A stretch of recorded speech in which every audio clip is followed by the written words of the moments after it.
Kalau sebut tentang trust deficit bukan Melayu, saya dengan yakin boleh menyebut bahawa lebih 90% pengundi bukan Melayu ada keyakinan yang penuh dengan kerajaan perpaduan yang ada sekarang.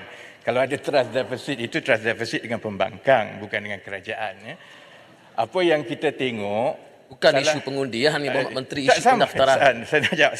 Sebab kita ditanya bukan bercakap tentang soal mengundi, ini bukan politik pilihan raya ni. Baik, bagilah saya jawab. Bila Pasimas cuba untuk mempolitikkan isu ini, maka bolehlah dijawab. Apa yang cuba disebut oleh Pasimas, seolah-olah pendaftaran dan kemaskini oleh bukan Melayu yang rendah itu melambangkan ada ketidakpercayaan kepada kerajaan.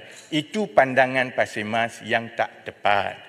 Sebabnya ialah kerana sebahagian besar daripada warga negara bukan Bumiputera dan Melayu di negara ini memang tidak biasa mendapat bantuan-bantuan kerajaan secara bulanan sebelum ini.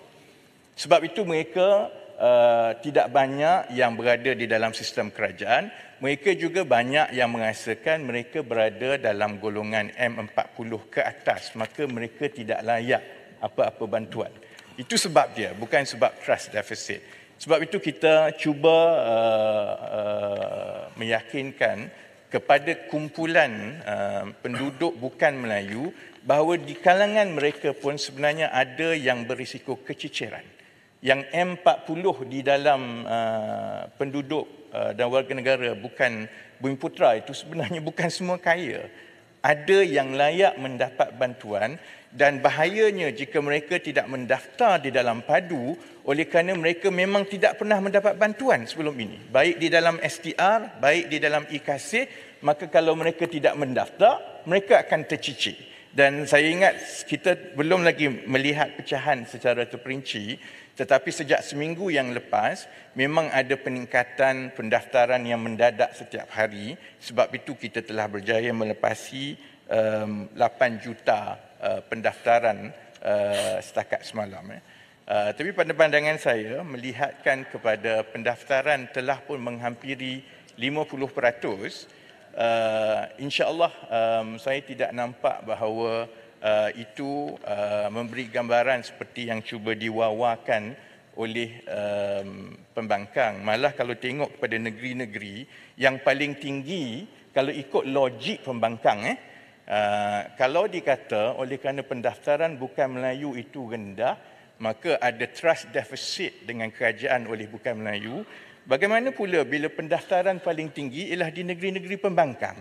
Adakah itu bermakna bahawa ini bukan politik? Rakyat di negeri pembangkang lebih percaya kepada kerajaan Madani sekarang berbanding dengan kerajaan mereka sendiri? Kerana pendaftaran paling tinggi adalah di negeri-negeri seperti Kelantan, di Terengganu, di Perlis, di Kedah. Kan? Jadi sebenarnya, saya nak tutup Datuk Yang di-Pertua, sebenarnya saya mengambil pendirian rakyat memahami apa yang kerajaan cuba buat melalui padu.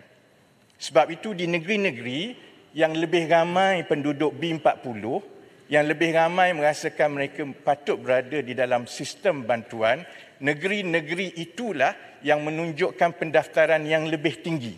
Di negeri-negeri yang lebih bandar, yang merasakan mereka tidak perlu mendapat bantuan, kita lihat memang ada sekitar 5 ke 10% lebih rendah berbanding dengan negeri-negeri di pantai timur dan di utara.